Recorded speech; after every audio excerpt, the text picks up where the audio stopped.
dahilan kung bakit Rossi Flash 150X ang kukunin mong motor pagdating sa underbone category.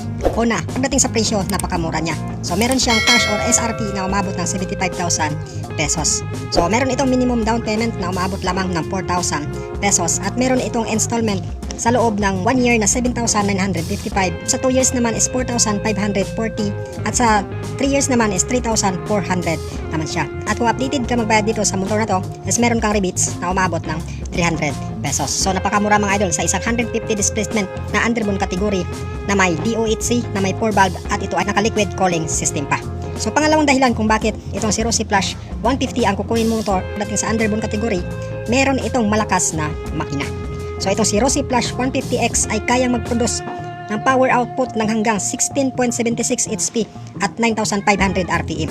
So meron itong max torque na umaabot ng 14.5 Nm at 8,000 RPM. Pagdating sa pagpuproduce ng power output, dinabero ang lakas nitong si Rossi Flash 150X. Perfect ito mga idol pang long ride at hindi ka na rin mangangamba na ma-overheat ang motor na to kasi nga ito ay naka liquid cooling system na siya. So pangatlong dahilan kung bakit itong si Rossi Flash 150 ang kukunin mong motor pagdating sa underbone category as marami siyang pyesa na available after market. So hindi ka na mangangamba na in case na masiraan ang motor na to, itong si Rossi Flash 150X mga idol, as meron na siyang available na pyesa sa after market. At ang malupit pa dyan mga idol is swak yung ibang brand ng motor dito sa Rossi motorcycle like Honda, Kawasaki, Suzuki at saka Yamaha mga idol. So yan yung advantage ni Rossi Motors kasi swak yung mga ibang brand ng motors na pyesa sa kanya. Pang-apat na dahilan mga idol kung bakit itong si Rossi Flash 150X ang kukunin mo motor is loaded siya sa specs at saka sa features na hindi mo makikita sa ibang underbone category na 150cc na mura ang presyo na umabot lamang ng 75,000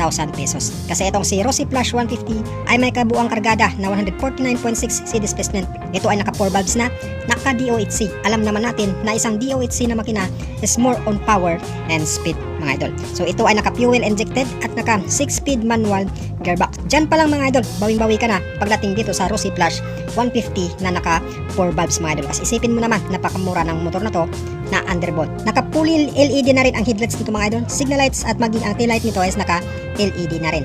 May maangas na decals at color combination. Naka disc brake ang braking system sa harapan at saka sa likod. Kaya napakaganda ng stopping power nito. Equipped ng telescopic fork suspension sa harap at monoshock absorber naman sa likod. So yan yung pang-apat na dahilan kung bakit si Rossi Flash 150X ang kukunin mong motor pagdating sa underbone category. Panglimang dahilan mga idol kung bakit itong motor na to ang pipiliin mo pagdating sa underbone is matibay ang makina. Subok na sa tibay ang makina ng kahit anong unit ni Rossi, kaya itong si Rossi Flash 150X ay panigurado na matibay din ito. So alagaan mo lang ng change oil ang makina nito. So siguradong tatagal na yan mga idol. Yan yung 5 dahilan kung bakit si Rossi Flash 150X ang kukunin mong motor pagdating sa underbone category na 150cc displacement. So una, mura ang presyo. So meron lamang na 75,000 pesos in cash. Pangalawa, malakas ang makina. So meron siyang power output na umabot ng 16.76 HP.